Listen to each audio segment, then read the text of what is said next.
Hello and welcome back to another episode of the Becca Holland Show. I'm joined today with Sophie Morris. If you've ever stood in a supermarket aisle and you felt overwhelmed by health claims and fine print, this is really going to demystify that and make it straightforward and simple. She's a chef trained at Ballymaloe, a best-selling author, and the woman behind the clever food swaps that have over 500,000 people, including myself, rethinking what we put into our trolleys. We talk about how to actually read an ingredient list, what's really in kids' quote-unquote healthy snacks, the truth behind marketing claims, and simple swaps that don't cost a fortune. We also get into the link between ultra-processed foods, gut health, mood and hormones, and why an 80-20 approach is not only realistic, but it can protect you in the long term. This is really a lot of real strategies for eating well when you're busy, tired or feeding your family. And this episode will help make food feel a lot simpler. Let's get straight into it.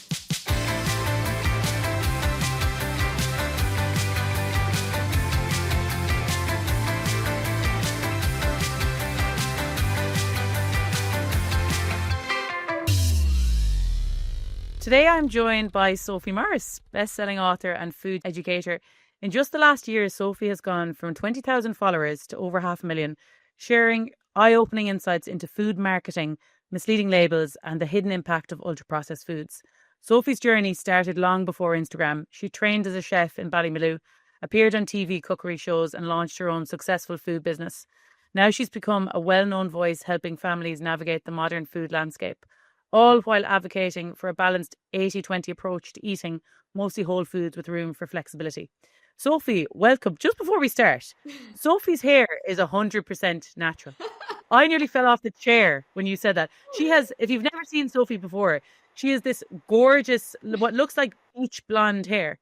And she just told me her mom is South African, it's all natural. I was like, wow. Yeah, that is incredible. I was saying the one thing that annoys me is when people question it. I'm like, no, it is actually. It's real. It's real. Oh my God, I always just thought it's dyed. I just assumed because you see so it's unusual in Ireland, isn't it? But yeah, so unusual, but it's obviously your South African heritage. So lucky you. Thanks. Amazing. So I know Sophie at this stage fairly well, and your growth is absolutely no surprise to me. I was saying that her book is like best-selling. We can't even get our hands on a copy in Ireland. It's doing so well. And it's like absolutely no surprise because everything you've done. And even when I talk to people that I know, everyone's like, oh, it's the Sophie Morris effect. They're buying different labels. They're buying different foods. It's just phenomenal. And you know this. And people say it to you all the time. But like, why do you think that message about food and labels has really struck a chord now more than ever? Like, people have always been trying to do what you do so well. And why is it really now people are wanting it? Yeah, I mean, it's such a good question and something I've asked myself over the last year because it's still hard to wrap my head around, like what's happened. And I guess what I started doing in terms of showing people, like, look, guys, it's important to read your ingredients list to really understand the quality of the food you're buying. It's not really it's not a revolutionary message. People have been saying this for a long time. You will often have heard experts saying, it's important to read your labels. I think people tell me it's the way I've communicated the message has just resonated somehow. I think that, I'm a realist. I'm a mum of 2 young boys and I'm not going in there being real negative about food. And I think that was something that was really important to me, that I wanted to go in and always have a positive side. So that's where the kind of clever swaps came from. I always wanted to say, look, it's important to really understand what's in this product. It might be saying it's high protein or it might be saying it's high fiber, but like, look what's in it. It's, it could have just as much sugar as protein in there. It's highly ultra processed. Is it really nourishing our body? But look at this, here's a clever swap. And so I always wanted to have that positive alternative. And I think that really landed so well with people because people, it doesn't feel in any way like disheartening then, or it feels empowering. That's the word I get from people, is that it's been very empowering for people to understand that if they do this simple habit, this simple tool of just being more aware, looking at the ingredients, reading a label, then they can be empowered to make better choices in the supermarket. And I think that's kind of why it landed. It's so revolutionary though, just the slight change in the language, the way you put it across to people is very easy to digest. Thank you. And that's for me why it's been very easy for me in my house as well with the kids to implement a lot of the things you talk about. of the simple swaps, because it's no longer demonizing the big long ingredient list on ultra processed food. It's saying, okay, look, let's understand what an emulsifier is. Let's understand what this thickening agent is. What does it do in the body? And I, for a long time, have a masterclass for clients that goes into how different ingredients impact different hormones, right? And you have done me such a service, because it's so much easier now to direct people to your page to say, well, Sophie's explaining this. And also she's making it very practical by saying, okay, and like that Mama Bear ketchup brand now, Yeah. instead of Heinz ketchup, is like hugely.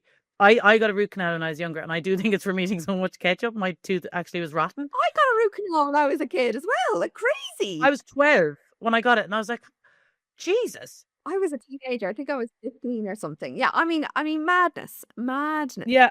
And I do think it was a lot of that, like. Totally. And I think that hidden sugars, say our parents were just not really aware so much.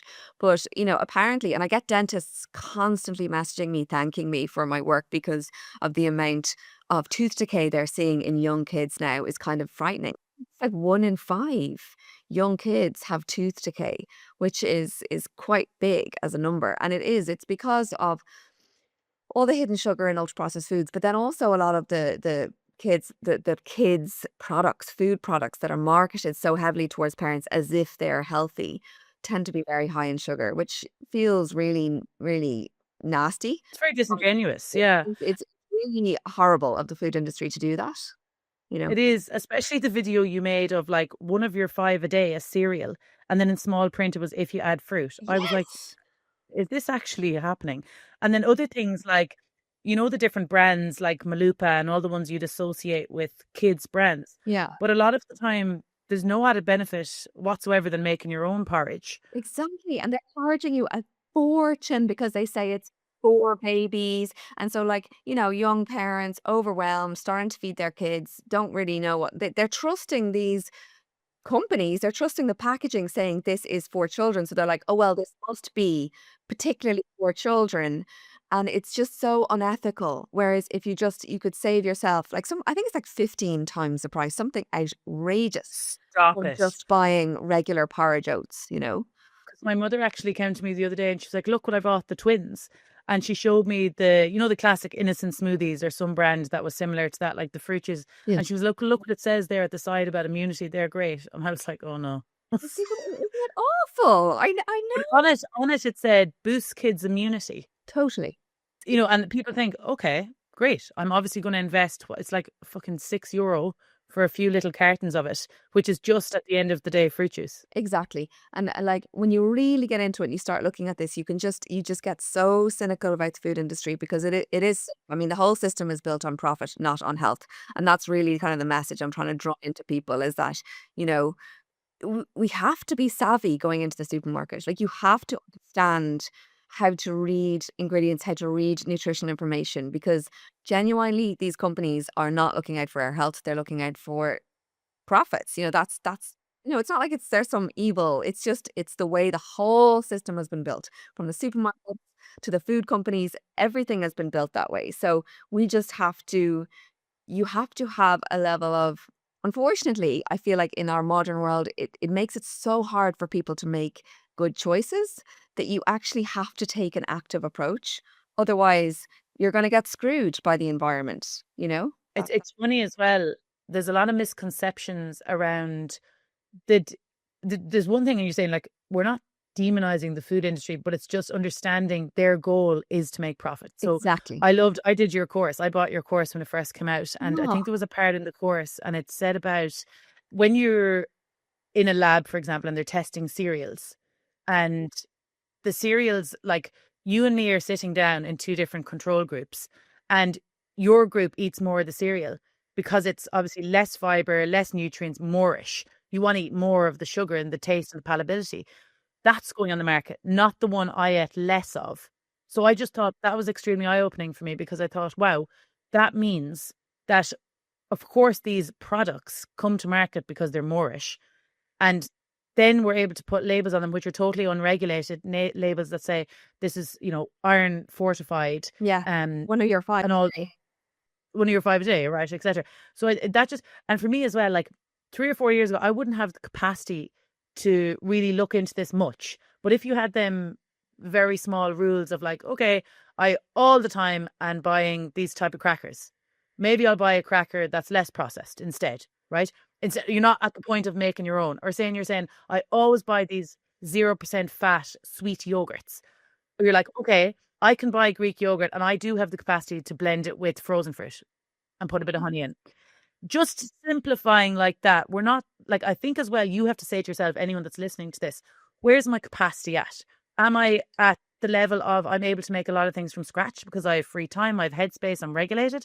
Or are you totally overwhelmed, stuck in fight or flight, can barely get by on just buying processed food because you've no way even to go into the kitchen, time or headspace to be cooking meals from scratch? So it's like, okay, can I do one level better?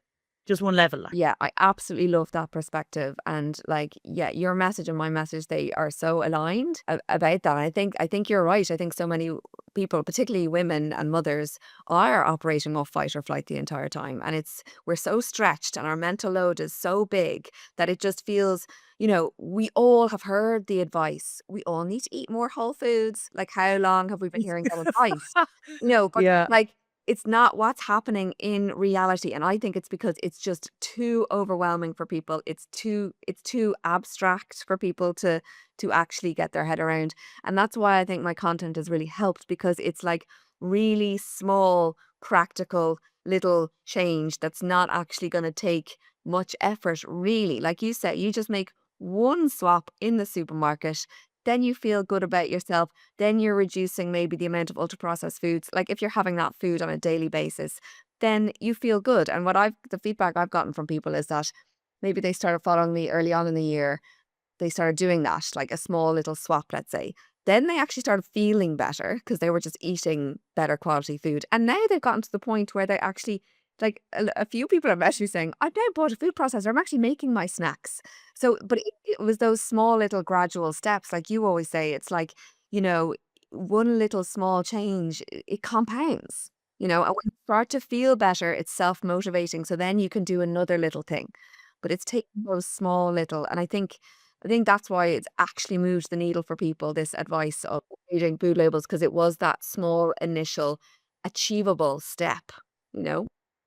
And if you think of it as well, for like the last decade on social media, there's them, I always see it as like an American man in a supermarket, and he's like saying, look at all the terrible stuff in this, never buy this, only eat steak and never buy any of this stuff. And it's like, oh my God, that's very overwhelming to think that Yeah. I'm not allowed, in his words, eat any of these things. Yeah. So you came along and bridged the gap, because there was such a huge gap between that and what's actually feasible. Like, as I said, when the twins were quite young, now they're 5, I've more bandwidth. But if you said to me, you can't actually buy in sliced pan anymore, you need to make porridge bread, I'd be like, fuck off. Yeah. I can't do that. Like, I'm not there. But now it's like, okay, right, we're able to make porridge bread the odd time. We're going to buy a brand that's actually less ingredients on the list. It's possible. It's possible. So it's just like that. But I really wanted to get in today as well. This one we spoke about actually before, just chatting. When you're a mother like us of young enough kids, to navigate kids' parties, school rewards, the Yeah. constant presence of ultra processed food without creating fear Yeah. or obsession around food. I really wanted to get into this with you, Yeah. because we're at a point now that even I notice when we go to kids' parties. I had the kids' 5th party a few weeks ago, and I just did what every other mother does. And I bought in the crisps. And at the beginning, I said to a few people around me, I think I'm going to make them like these sourdough sandwiches and homemade chips. And the people around me were like, don't waste your fucking time. Like, don't waste time, because kids have an expectation of what's in parties. And I was kind of disappointed with myself and with the narrative at the same time, because there's a lot of conditioning around what is a treat and what's a party food. And even the kids will come home and say like, oh, I was good today, I got a gummy bear. And like, that's okay, it's just a gummy bear. But I don't want to strengthen that idea of food as a reward. So it's like, anything you do with your 2 kids, your 2 boys, Yeah. that would help people navigate all this and not create this thing about kids like, oh, I'm not allowed to have this, I really want this, therefore. Yeah, it's you're so right. It is a massive issue in society how we've like connected sugary junk food essentially with acts of love nearly with kids. Yeah. It's like, even like grandparents can be very much, Asher, it's their way of showing love is I'm going to give them all this junk. And I think that that's a real work we need to do in society, because there has to be a better way we can show our kids love, but I think that's a massive issue. And I'm not saying that these foods are bad. Of course, they have a place in our life and they can bring lots of joy and it's fun. But it's my issue is that it's like you say, it's the reward, it's acts of love. Oh, you've been so good, therefore you deserve X. It's it's Yeah. it's such a bad message, but like you say, it's everywhere. So like what I do with my kids is, firstly, I think you can only control the controllables. So when they go to kids' parties, I just know the reality of what that kids' party is going to be. That's fine. I would never say to my kids, now you can't have, however much Yeah, at yeah. your party, because I just Just think that forbidden fruit then and you want it, it's like. just setting up this kind of, it's putting the food on a pedestal as well. I think that's a real issue. But what we do is I just control what I have in the house. And I really do limit having a lot of those junk foods in the house. Now, we still have ice pops, in the freezer sometimes. Obviously, I try and make them myself when I can, but sometimes I don't. And sometimes we'll buy the ice pops and everything. But we don't have that stuff all over the house. So I think that's important. And then the language I use with my kids, I think is what's kind of helped. And that is that I don't talk about them as being, I don't use the word junk food with them. And I don't use the word like good or bad. These are bad or these are good. I really think that's important for kids and their kind of relationship with food. But what I do talk to them about is, and you will like this from your work, is that I've really tried to explain to them about the gut microbiome in a really kid friendly way. So I talk to them about how we've got all these bugs living inside us. And boys, I don't know if this would work with girls, but boys absolutely love it. You know, No, my kids there's these living love bugs. bugs. Yeah, yeah. Yeah, they come in with worms like a present to me. I'm like, "Thank you." Totally. So the boys are like glued to this story when I tell them about how, we're made up of all these tiny little bugs. They're living inside of us, but they're so good for us. Like they make us feel good. They give us energy. They put us in a good mood. So we really need them. We really want them, but they Oh, need, I like that. yeah. And I said, like, they need to be fed. Otherwise they will die off. And the food that they need is fiber. They need veggies. They need fruits. And, so I talk to them about that. And then I say that, and so I use those where I say that those foods are nourishing foods. So the foods that nourish us, they feed our little gut bugs and keep the gut bugs happy, which then put us in a good mood, make us really strong, give us energy. And then I call sugary foods or junk food or whatever, fun food. So like fun food's important. Like we have to enjoy fun food. That's great. We love fun food. But the fun food is not great for our little gut bugs. It doesn't make, That's it doesn't. very helpful Yeah. perspective now, that Yeah, is. it doesn't actually feed them, then they're starving and they'll like die Yeah, off. They'll die off essentially if we just eat a lot of the fun foods.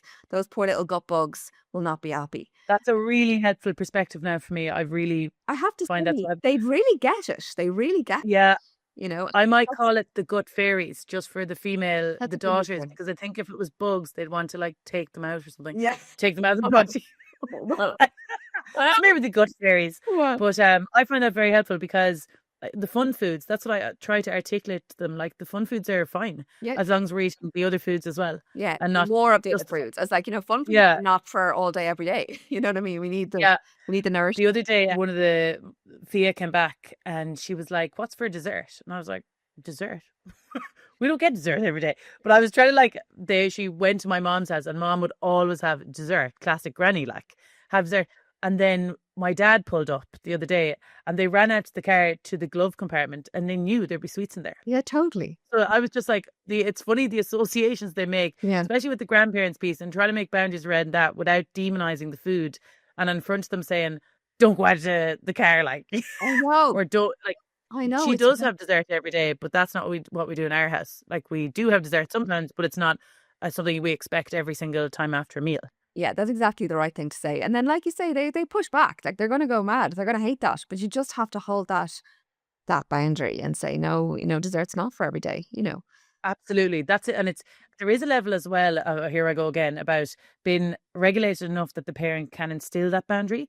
Because I found when the kids were like 18 months, I found it very hard to hold boundaries because I was quite sleep deprived. I was just I was at the end of my tether really with patience. And I remember like letting boundaries slip at that time. But now my boundaries are quite strong because I'm a lot more regulated. So it's like understanding that element as well of like a mother that's struggling to put boundaries in place. It's coming back to herself and trying to hold space for herself to become more regulated with the techniques too. Because I it's love very hard to create boundaries like Oh, 100. when you're, I love that. And, I came across your page. I started following you way before, my page took off, and I loved your content. 100% agree with you. I was completely dysregulated when my kids were younger. Like, to the point of it there, when I look back now, you know the way you could have hindsight when you look back, but like I wasn't, I like even I even gave up on myself what I was feeding myself. And I am so, oh, I'm totally. so into food and nutrition, and it's what feel, but so then I feel like my gut health was all over the place. Everything was just an absolute mess. And like you say, I used to give in to my kids all the time because I couldn't face not.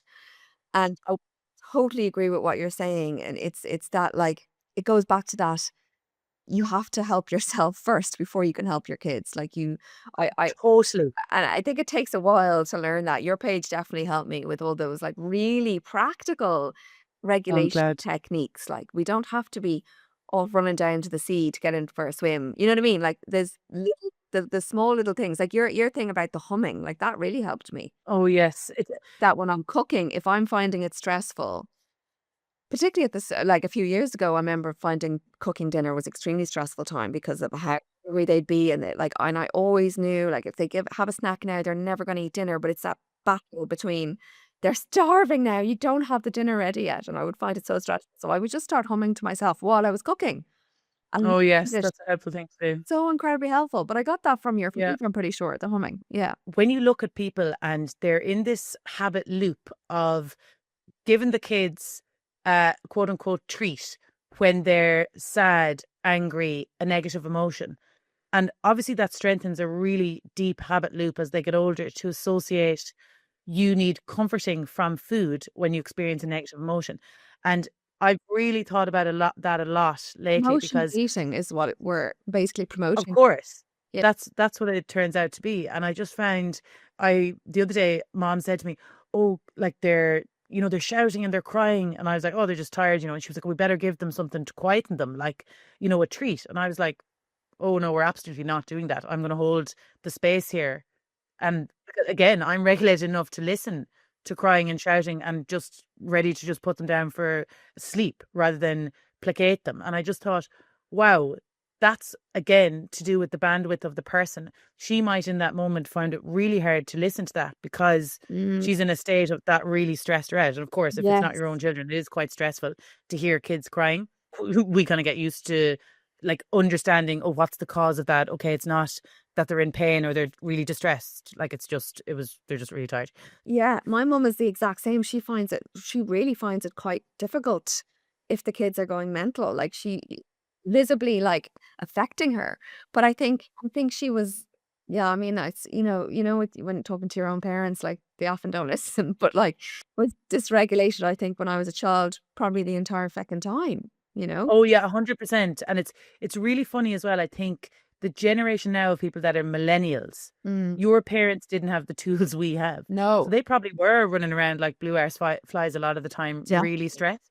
So there was tools at the time to like quieten the kids because they did not have the capacity to listen to that level of fighting or arguing or beating each other up.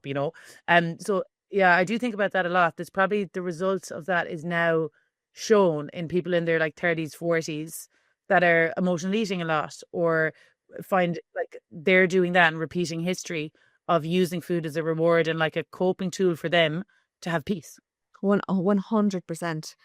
100%. And it's like, what you've just said there, it's incredible how the awareness that you have of that. And I think that I have that awareness now. I didn't when my kids were younger, but I think it's like the first step, isn't it, to try and break that pattern, that generational pattern. And I think that our generation is pretty good that we are getting such a more level of awareness, but so many people still don't have it. That's saying, like, the best thing you can do for your kids, like the best thing is to work on yourself. And I truly, truly get it now. Like, I believe it. I would probably would have heard that when they were younger and like, "Oh, what are you talking about?" But now I 100% get it. You know, that's the key to being a parent that's able to really give to your children, have the capacity to, like that, sit through the emotional chaos instead of trying to give straight away a solution. But that's also teaching them how to regulate because Yeah, they will role model it. Like, have you heard that phrase? Your kids will very rarely succeed at listening to you, as in doing what you tell them to do, but they will always succeed at becoming you. doing what you do. Absolutely. Absolutely. So, like, you can tell them, like, if you tell them, if you give them a hard time for whatever, having an absolute massive meltdown or tantrum, but then you're having a massive dysregulated meltdown when things are stressful, you can't blame them. You know what I mean? It's just they're Oh, seeing, totally. yeah, Monkey like see, monkey does. Like, yeah, you have to role model it. Now, don't get me wrong, I'm still still getting to grips with it, and I still will.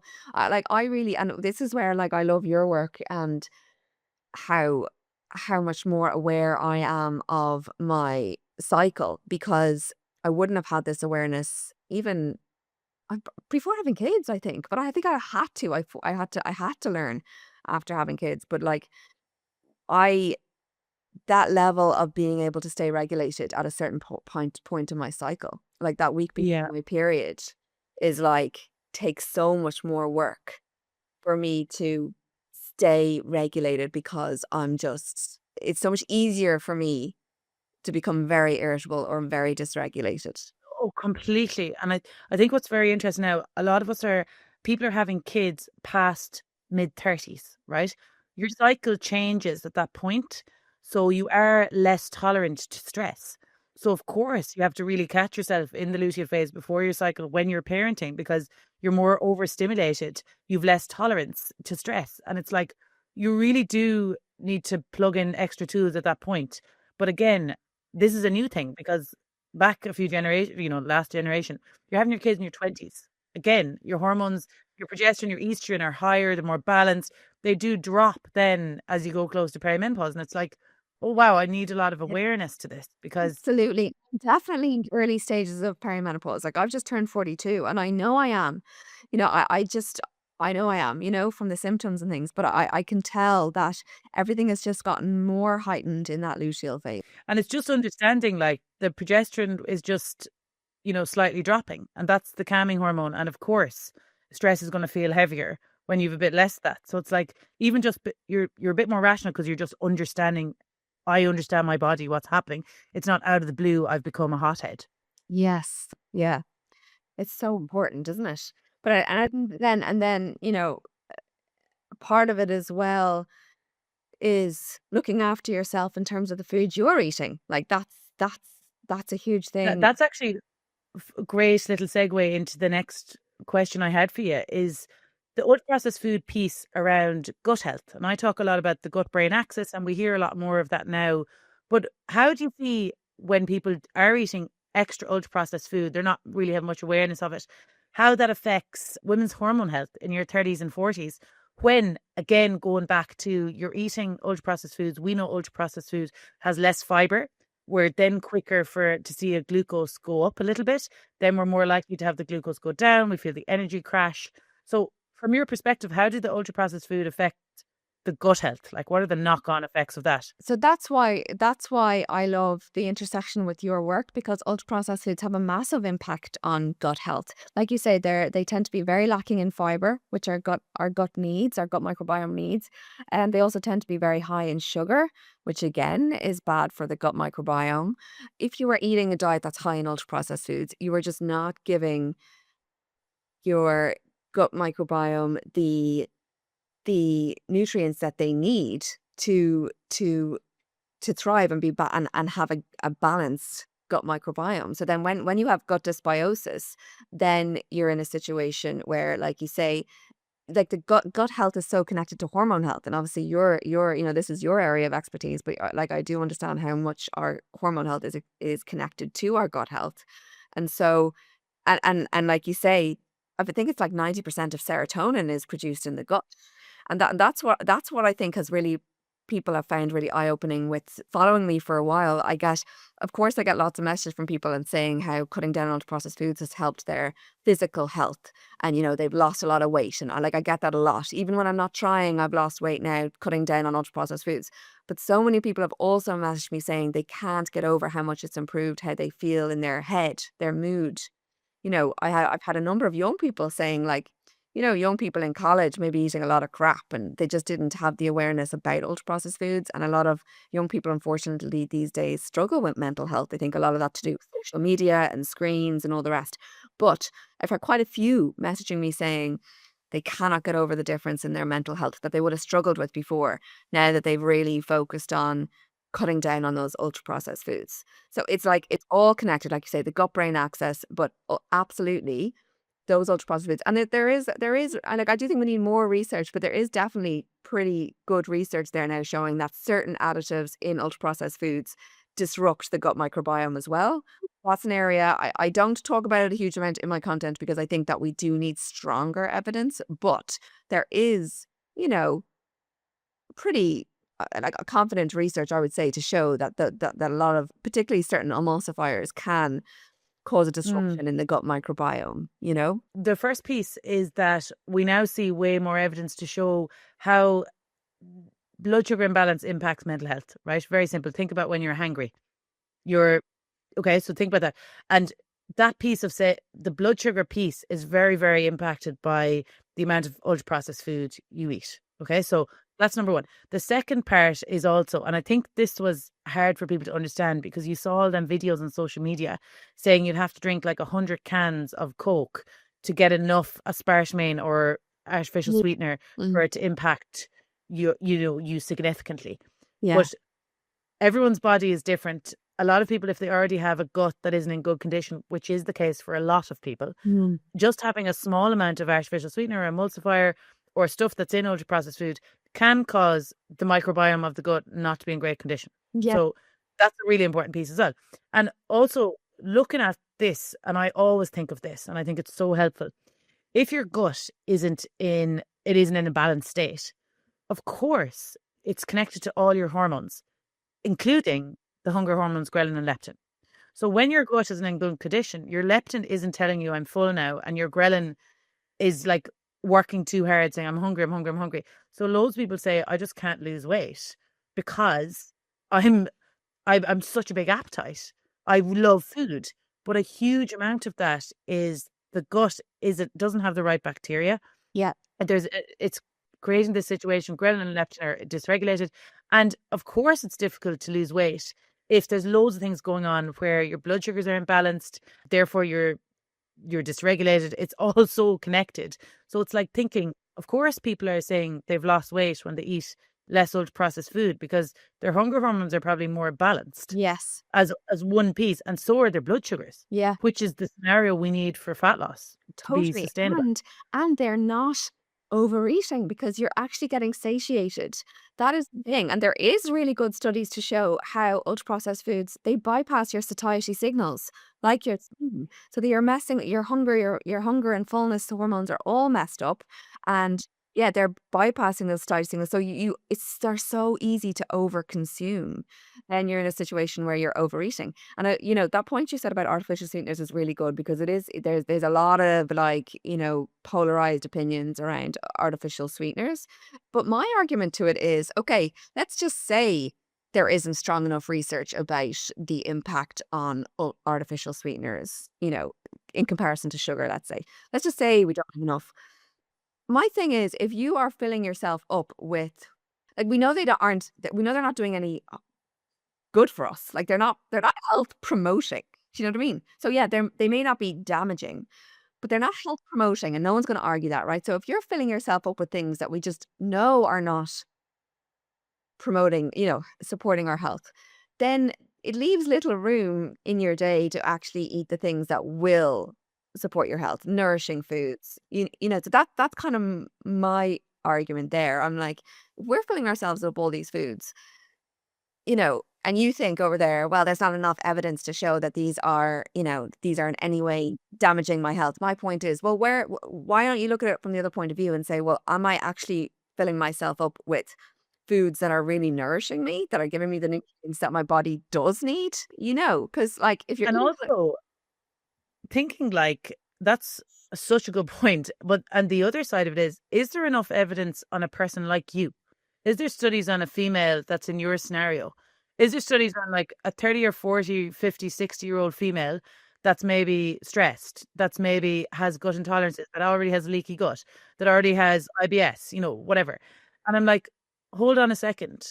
This is like, we want to make this simple and in a box and black and white, but everything is a gray area, especially this. I know personally for me, my gut will be sensitive because I don't regularly consume the ultra processed foods. So I do notice Yeah. when I do notice the difference. And I went to my early 20s. I remember for a while I said, I'm going to use a kind of a cheap stevia, right? Yeah. So it wasn't pure stevia, it was like a cheap. So my sugar cravings were never as big as they were at that time.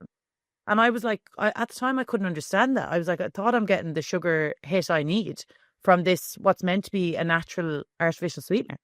Completely agree with that. Yeah, like that's totally agree with that argument. Like artificial sweeteners or, non-nutritive sweeteners, you're still getting hooked on that kind of sweet sensation. So then you want to crave more. Do you know what I mean? So either you're getting more then, or you're just constantly craving sweet foods because you're getting that taste for the sweet all the time. Yeah. Again, that's very anecdotal because it was just my experience. But then when I looked behind of why, as exactly what you're saying, why that was happening, it very much made sense of like what happens when you eat something that tastes sweet, Yeah, what you happens want with more. dopamine, what happens with the habit of it and the way you feel after it. Yeah. And it just made total sense. And what I was doing as well was I was eating the stevia with food that wasn't fiber rich or nutrient dense Mm. anyway. So then, of Exactly. course, That's another good point. A lot of these foods that contain artificial sweeteners, what else do they contain? Do you know what I mean? yeah, Like, yeah. And that's the other thing. Like, if you were strategic you had stevia on like a very nutrient dense bowl of food, then of course it's quite a different scenario. But most people aren't.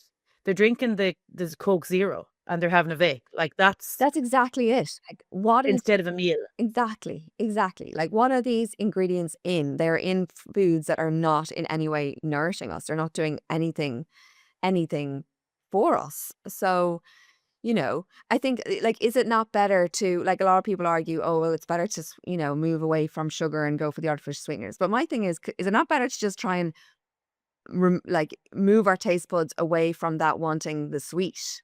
You know what I mean? Yeah, and Like, I think that's a really, really good point for people to think about. And I said this to clients the other day. I was saying you might now feel that it's very difficult not to be over consuming ultra processed food because that was your norm, that was your habitual behavior. But ironically enough, in time, I used to think in my 20s, like, I just have a sweet tooth forever. This is my lot. Like, I just have to get over this. yeah. My life is going to have a lot of discipline so I don't continuously overconsume this. Mm. But then you notice gradually over time, like your taste buds change. You get used to more whole foods. You don't crave the old food as much because your gut is in a different state. You just So it's don't. like it becomes much easier So to much eat easier. a more whole foods diet. But you can't see that at the time. Like, I certainly couldn't see that Yeah. when I was in the midst of like all the time thinking of food. Food was on a pedestal. Also, I was like, it was very disordered eating behavior, but it was also physiologically, my body was craving high fat, ultra processed foods because your body's clever. It's like, okay, she's dysregulated, she's in fight or flight. What's going to give her a quick source of energy? Oh, yeah, we've ate that before. That Nutella, that's giving you a quick bit of glucose. The body is going to crave Familiarity, isn't it? familiarity, yeah. And of course, we are creatures of habit, and that hasn't killed me before. The body's really good at surviving. We're going to consume that again. Give me a bit of dopamine that I needed. So it's just interesting as well for people listening to bring it back to yourself and how right now you might be in the situation you find that giving up ultra processed food is absolutely not feasible. Yeah. So you're thinking, okay, how can I do additional nutrients in my diet so that you're not having these massive glucose increases and crashes all day. Even like for a while, what I was doing, I had a plate of food and I really, I was obsessed with these fucking, what are they called? Hungry hippos or something, the Kinder Oh, little yeah. hippo. Still things, yeah. Right, them, right? Yeah. I always want them. So I was like, I'm not giving up them. At that point, I wasn't ready, but I did have it on a plate with like a few nuts, a few grapes, a yogurt beside it, because then I was gradually not getting the same energy up and down after, because I was pairing it with fiber, protein, etc. So like you can be clever as you transition away from a really ultra processed food diet, going to like the 80-20 rule. And you're brilliant for advocating 80-20. Unless you're a person, I always say this, unless you're a person that's living like off grid and you don't have a telly and your kids are homeschooled and you don't have any exposure to the outer world, Yeah. it's very difficult to do 100%. So you Oh, want 80-20 is great. it's the way to go. And like I have that literally in big black bold on one whole page of my book. It's like I really can't believe it's 80 I love 20. that. We don't. I do. I was like, we do not have to give up ultra processed foods completely. Like it's just not reality in this world that we're living in. And it's also, I really don't believe it's necessary. Like, like you say, our bodies are very resilient. It is only becomes problematic if they become the majority in your diet, or it's more of a 50-50, which is what the average Irish That's the basket standard. is Yeah. showing. That is an issue. That is an issue. Two things there. The first one is that you've highlighted very well. Ultra processed food isn't just, in my mind, it used to be crisps, chocolate, sweets, cake, buns, but it's also, you can understand sometimes it's crackers or it's bread, and it's just having the awareness around like what is also ultra processed. So, I compare it with other foods that are nutrient dense. So, I'm satiated, whatever. And the other side of it then as well is when you're looking at ultra processed food as a whole, and if your mindset is that if I eat this, my body's going to collapse and I'm going to get sick and I'm going to get very ill, that is more stressful Yeah, on the body and inflammatory than the actual food. totally. So Yeah. if you look at the person that is doing the 80-20 rule, they're not stressing about it. They're having the ultra processed food, 20%, they're okay about it, versus the person that's having it 95% of the time they're having whole foods. But when they have the 5% of the time ultra processed food, they're freaking out. They're feeling guilt, shame, they're beating themselves up. They're actually creating more of an inflammatory response. That's actually a worse scenario. If that, like, fair enough if you're eating 95% whole food, and the times you eat the 5% ultra processed food, you're not bothered. That's brilliant. But like most, just, do you know what I mean? I'm trying to Totally. differentiate between Completely. No, and it's such the a good body is point. so resilient. Like our bodies, and I have to stress this sometimes. The body is so good at keeping us healthy and alive. Like it's actually incredible. We can do a lot of damage. Like I sometimes think back, and I have to stop myself from getting guilty from all like the stress you put in your body over the years with like binge drinking, The drinking that you've diet. done, I know. And I often look now at teenagers and people in their 20s and I'm like, Jesus, you're so sensible. How did that? It seems like I they're a know. lot more sensible than we were. We were like, They are. I remember like when we went on J1, so in our early 20s, if you're not Irish, you go over to America for the summer and you work, whatever. But it was just like nearly everyone's J1 was just extreme binge drinking for 3 months. Yeah, I did it as well. It was outrageous. So it was like multiple nights. I remember at the beginning, we were like, okay, we'll have like half a litre of vodka and we'll split between 3 people. But then after a few weeks, the tolerance went up, so we split between 2 people. So we're drinking 500 mils of vodka on a night out. Like, but that was absolutely standard procedure for most Irish people. It was. I don't know if it's different now, but it looks different to me. It looks different that people aren't doing these things anymore. But they're not like. But I think what's interesting is they have a different stressor on their body, and that is screens. Absolutely. We didn't. That's such a good point, actually, when you look at it. Yeah. We weren't stressed about the drinking of alcohol. Yes, poisonous to the body, right? But it would have been even way more poisonous if we were like super guilty about it at the time.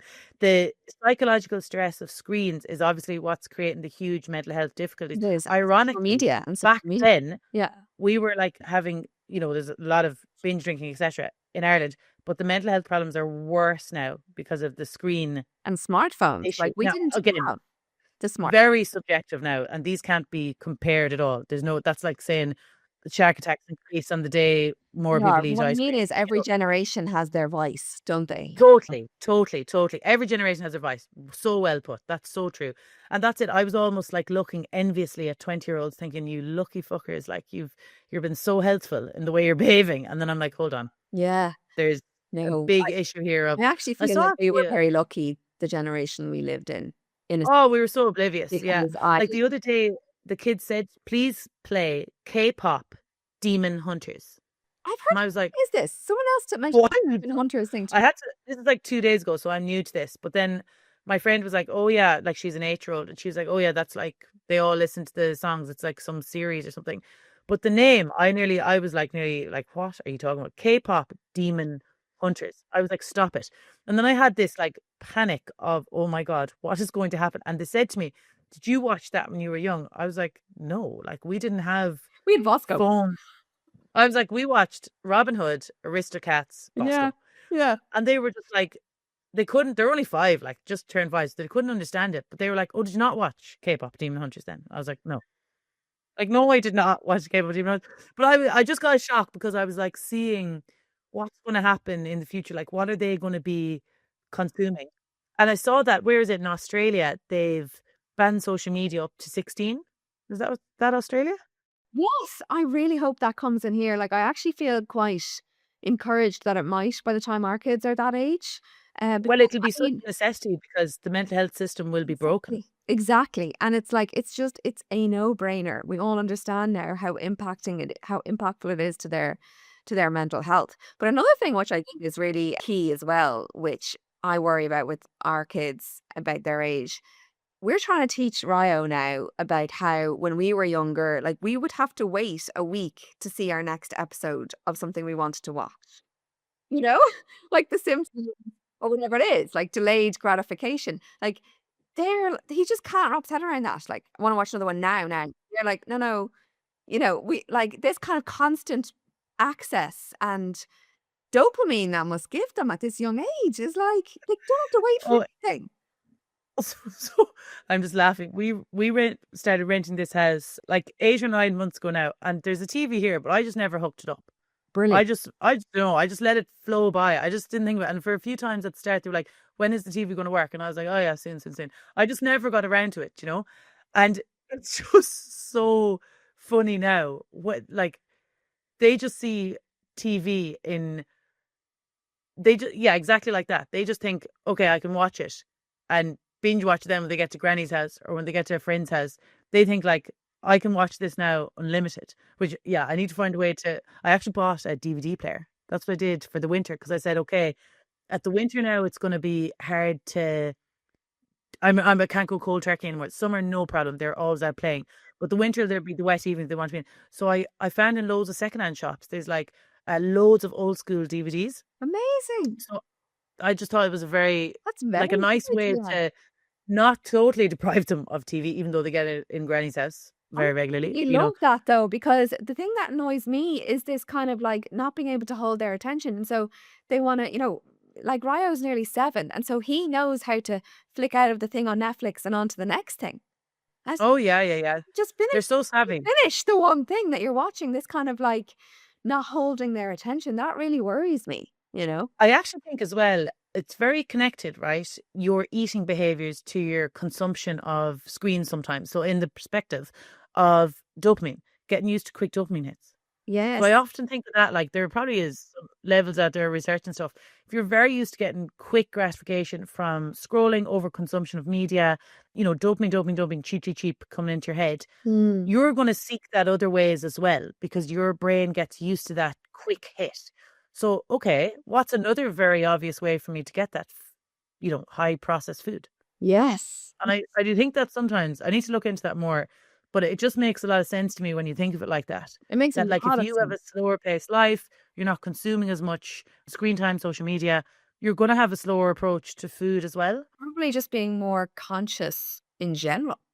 A lot like conscious. I suppose that's what I was trying to really promote initially with my content was just like, let's be a bit more conscious of what we're buying. Because I think people were just going into the supermarket and literally blindly shopping, totally unaware, totally mindless, not being conscious at all of what they were picking up. And I was like, this is the reason. And of course, over 70% of the products in the supermarket, by the way, are ultra processed. That's scary. What? Yeah. Yeah. 70%. Because they're the products that drive profits. They're the most profitable products. Yeah, when you look at the supermarket, geez, when you first said that 70%, I was like, stop. And then I looked in my head at aerial view of Tesco, of my local Tesco, and I was like, oh yeah. There's no the fruit section, the fruit and veg section is there, Yes. but then the rest of the supermarket most of the aisle is dotted with ultra processed food. Yeah. Like the supermarket could be so small if there wasn't ultra processed food. I know, exactly. Like even in the dairy section, obviously you've got the good stuff, the yogurt and the cheese, whatever, but you've also got a hell of a lot of ultra processed stuff in there. But that's what it is. It's all mixed together. It's all That's mixed the difficult together. thing.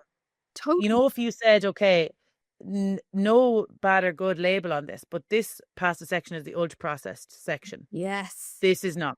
You know what I mean? Like, Can you or it's like, this is the imagine? yogurt section. I just had a thought. Can you imagine if you got the government to put in regulation where they had to segment the supermarket into this Yeah. is the ultra processed food section and this is the minimally processed and whole food section? I mean, But can that's you? totally logical. It is. That's completely logical that you It said, is. okay, you can buy this, but I want you to know you're buying it. Right? I want you to Exactly. fully understand you're buying it. And that's exactly what That's your work does. that's It what just my says, message is. My message is like I have no problem with people buying these products. It's like let's be aware that we are buying let's them. know about it. Let's be informed, make an informed choice, you know, because people were not making informed choices up until now. And that really, and then because the food environment is so set up for us to fail, then of course we're in a situation where the majority of people's diets is ultra processed foods. Yeah. Oh, that's actually kind of mind blowing of how that is such a logical thing to do, to have it very clear for the consumer. We're in this massive health crisis. Yeah. And the irony that there isn't the regulations around food manufacturers and producers to do things like that, and the things they can get away with on marketing. Like even And the thing is, though, the it's a no-brainer, but like the supermarkets would massively push back on that because they also are profit-driven, and unfortunately, the products for them that are more high margin, and this is what I learned when I worked in the food industry, the products that are really high margin for them are the like the cheaply manufactured ultra-processed products, and that's of why they're the ones course. that are always on end aisle on promotion. They're all the ones at eye level. They're the ones that we see. You know, we don't see the better products often because they're tucked away in a crappy corner because they don't give Yes. the supermarkets as much margin. So that's another thing that drives me bananas, you know? Yeah, that makes so much sense though when you think of it like that. Mm. And what do you see as like the biggest obstacle going forward in the next few years, we'll say, for people who want to eat the ultra processed food? Because you're making this massive revolution in, Europe really, UK, Ireland, Europe. And so the rest of the world, there's obviously going to be things that different marketing ploys, different products, different ways for the companies to bring people back to their norm, even though they're trying really hard now to get away from it and not be misinformed about products. Yeah. Yeah. I mean, I think that, like you say, the food industry is very clever. And I think that we may see things like, Even more clever marketing, I suppose. yes, and like, you know, companies understanding that if they make, maybe they'll improve the ingredients slightly and then they'll shout about it. But really, is it still highly processed and is it nutritious? You know, do you know what I mean? I kind of, I concerned a little bit about that. And, you know, the massive, and originally I was really happy when I saw it, but then I thought, actually, this is kind of dodgy, this area that it's going down. But when M&S did this real campaign for their ingredients list on the front, which I thought was very clever. And I was like, wow, I would love to have this transparency of ingredients. But then I was like, but these products are still in no way nutritious, really. I mean, and Yeah, yeah, you know, like they were yeah. At least they're cereal. being honest. They were cereals and like they're fine. But for people to maybe suddenly start thinking, well, this is really healthy, you know, Yeah. it's kind of it's a funny one, but you know, yeah, that's what I'd kind of be concerned about. They'll have a way around. Yes, even the language they use. And I find it really interesting actually. Yesterday, I ate one of them, and I never normally eat these, but mom had it anyways, and I had one. You know them vegetarian burgers, right? Yeah, Do you yeah, know yeah. them? They're like a Beyond Burger, one of them brands. And Yes. I tasted, and I had eaten this probably a year ago, maybe was the last time I ate it. And I knew though it tasted quite different to the last time I ate it. And I was like, I forgot that loads of brands, they continuously change their ingredient list to find cheaper ingredients to make the profit margins go up. And I was like, they obviously did this in whatever brand burger it was. I don't know the brand it was. I don't know if it was Beyond or not, but it definitely had changed. Even though I know it's a long time since I ate it, I knew it had changed. And I just thought to myself, wow, that's happening in a lot of products that we would be maybe a long-term buyer of, but they do change the ingredient list. So like Heinz ketchup formula is obviously very different now than it was a few years ago, I guess. Same with lots of other brands, but it's like consumer awareness of Totally. understanding that. Yeah, and that's such a good point that you bring up, and something that I try and talk about in my content of why I think it is important for us to all continue to be aware and to read ingredients, because these reformulations are happening all the time. Like, because I read labels so much now, I see it regularly happening. I mean, I just the other day I did a video on, I think it was Lidl's cornflakes brand. Originally, I'd called it a clever swap because it was so low in sugar comparison to Kellogg's cornflakes, and it's also much cheaper. So I was like, that's just a no-brainer. But they've significantly increased the sugar, and that's only in the last few months. So if I had swapped to that cornflakes, because my kids like cornflakes, and I'm just buying it, you may never know that that formulation has changed, and it's frustrating. I mean, I made a point in that video of, I said, like, I feel like that should be a regulation, because when you see companies changing a formulation in a positive light, like let's say they've added more protein, they'll write new formula, higher protein, and they'll have that as marketing on the front. I think that should be regulated, that if they change a formulation, they should there should be a message on the front. This has been changed, like added more sugar added. Like, why not? Make them say that, you know? That should be, you're right. And it even should say, like, we've swapped out this artificial sweetener for this other artificial Exactly. sweetener, Exactly. etc. We should have full transparency about these things. Absolutely. I just want to go back to something we kind of briefly touched on earlier on about when you start to become a stay-at-home mom and you're dealing with like the postpartum anxiety. How did that piece shape your relationship with food? Because I know earlier on you said that you found it harder to be cooking from scratch and the enjoyment of cooking kind of went. I know it certainly did for me when they were very young. It was just like I needed to get food to feed them and I didn't really care about the taste of it. So when people are in that scenario, or even if it's not postpartum, but they're in a particularly anxious point of their life, how to navigate food. God, it's such a good one, and it's such a complex topic, isn't it? Because that definitely, and you know, I'm someone who is educated by about food. I love food. I love nutrition, and so even for me, I went down a hole of, you know, I was so sleep deprived. So as you know, that really impacted my hunger hormones. And I always wanted the crappy, you know, refined carbohydrates when I woke up in the morning.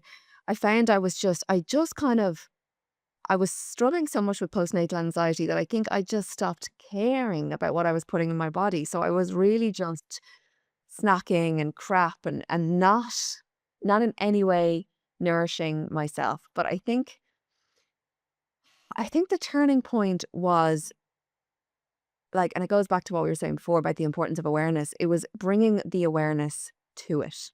It took me a while, and it was a process, but I realized, I was like, oh, I am really okay. Obviously, parenting young kids is hard. The sleep is really hard. But if I'm going to in any way feel better, I need to start looking after myself. It just came to me, and I realized, holy crap, you have really been treating yourself like crap. Yeah. You're never going to get, It's in like indecision fatigue as well of like yeah. you don't have the capacity to be thinking of new meals. For me it was like total repetition of same breakfast, same lunch, same dinner for so long because I just did not have the capacity to be messing around with ingredients. And you know, can I say So, something as well that's brutally honest, and I think is awful. But I was a stay-at-home mom, and it would probably coincide when I started to get that awareness and that clarity, and I did start to like make better decisions for myself, is when my youngest did actually go into part-time childcare. So my eldest, you know, my eldest was in Eki. My youngest turned 2, and I put him into a part-time childminder, and it was that time that I actually was able to breathe and have some mental headspace, is when I started to get that clarity. So I just wanna preface that, because I don't want mums who are struggling and they have all these kids at home, and you know, it genuinely, and it's awful, and it's terrible that that's the situation for mothers, but I feel like I needed that childcare to be able to get that. oh, completely. And that anyone that's listening not from Ireland, ECCE is like our childcare kind of system. But I often think that like we really are living in a society, and I say this a lot, but I've really believed in it, where maternity leave is like isolation. You're like all unless you're very lucky, most of your friends and family are at work all day. So you are and what makes the blue zones people really healthy is strong community. Totally. When you go on maternity leave, you do not, most people anyway, don't have strong community. You're on your own all day. Then when someone comes into the house, you're desperate for contact with an adult because your kids are babies or toddlers. They're not giving you that stimulation of a conversation, which we need to have to stay healthy. Like, And so for it's our so, and by the way, when my youngest was a baby was still COVID times. So yeah. that's Me and you had that of like the COVID babies and how yeah. I thought at the time, like, I was the first out of my group to have kids, one of the first. And then 3 years later, a lot of my kids had their first babies. And I was like, wow, they're all able to meet up on coffee dates. And I was just like, what a different scenario of maternity leave for a lot of people. Like, and even some people, it's not COVID, but you're having a child and you just don't have the community around you. Like, maybe you're not living in a town that's near your family, your friends are at work. And I just find people really need to find a way somehow to find some connection at that time. Even if it's just a friend, the other that's not even in the same country to, that you regularly WhatsApp voice note like or something, but just some way to find community because that's a make or break for a lot of people where Oh, they're like yeah. Yeah, postpartum depression is very severe. totally. I like we moved house when my oldest was when he was like 1 or whatever, but I did meet some mum friends and they actually became my lifeline, like totally. And it makes a massive, massive difference. Particularly when you're stay-at-home mum, like massively, massively. Yeah, I think people are kind of flooded with guilt as well. That like, why am I not enjoying this? Why am I feeling like low tolerance to stressors, etc.? It's just really important. I have one last question before we wrap it up, and if you could share one easy, high impact food swap that makes the biggest difference for someone that's very busy, what would you think it would be? I know it's a hard one now because you've Yeah. loads on your page Really and hard. people should check out your videos, binge watch Sophie's videos if you want loads of ideas. And obviously the book, which we'll put in the show notes, has multiple ideas for swaps. And we've made a lot of the recipes now from the book and they're just fantastic. They're so tasty. And I always say this, it's quite rare I find like a recipe book. You know, when you find your recipe book, you're like, oh, these recipes are ones that I would make that wouldn't overwhelm me, and I love the ingredients. Do you know what I mean? Everyone has a different version of that, and your own is mine. So, yeah, going back to that question, the one easy high impact food swap that would make the biggest difference, biggest bang for your buck. Oh, I could take this different ways. Well, we talked about it before. Okay, so this is one is coming from as a parent because we've talked a lot about being a parent. I really do believe the ketchup one is such a good swap because my kids and a lot of like I think as a parent, as we said, excess sugar is such an issue for kids. There's so much sugar in kids' foods. They become so drawn to the sweet taste, don't they? It's like my kids absolutely love ketchup, and I know a lot of kids will eat ketchup on pretty much everything. So if you can swap to a ketchup, which is, I mean, it's so much lower in sugar. I think Heinz is like 24% sugar or something, or 25, and Mama Bear is 9% sugar, and it's Wow. also got fiber in there. That's so significant, actually. Yeah. It's significant if because I see kids and they are lashing the ketchup onto nearly every meal. You know what I mean? Oh, it's 50% ketchup. Like Yeah, if they pour their own ketchup, it's yeah, 50% of the meal. yeah. So, and look, like I think as parents, like we've got a hard enough job. If ketchup will help your kid eat, you know, decent protein and some decent fiber or whatever, then yeah, give them. Do you know what I mean? Like I prefer that than them not having any, not wanting to eat their protein or whatever. So, but I think that's just a clever swap. And I have another good one which I think is good as a parent. Which if you have, let's say you do have a real picky eater that's not eating won't eat vegetables, like really struggling with kind of fiber. A lot of kids love plain pasta. That's kind of a go-to for a lot of kids. If you swap to one of those legume pastas, like chickpea pasta, that's what a hack what I did with my kids, and it was a dream because suddenly I felt actually they're getting a decent amount of fiber and protein in this. Like the difference between real pasta, and they never really noticed the difference. You put a bit of butter on it or whatever. I never once thought of that. That's a really good idea because I saw such a funny video of a child and they were like praising their mother that she's such an amazing chef because she gets them plain pasta. Like They just love. They're like plain pasta, like chef's kiss. It's a funny meme because it's so true, but Yeah, yeah. I know I know so many mums that struggle with guilt over giving their kids plain pasta, and I just wanna say to everyone, like, we've all been there, and I swear to God, if you do that legume like the chickpea pasta, or you can also get red lentil, for me, the chickpea one is the one that tastes more like, and it's the same color. Yeah, I found the lentil one just was very sticky. Yeah, yeah, the They were chickpea having none of it anyway, mine. the Bunaloon do one. Oh, the Bunalon one. Yeah, yeah. Bunalon. So that one, my kids never really knew the difference, and I was like, I feel good about myself, and I think every parent should feel good about themselves giving that to their kid because it actually is a real amount of fiber and protein in there, and I think that's a game changer, especially if they're having it regularly. I think that's For sure. I found the Greek yogurt blended with the frozen berries or the frozen yes, mango or the banana. That was a big game changer because we were a massive yogurt house, especially when I was growing up, for the really sweet processed yogurts. Like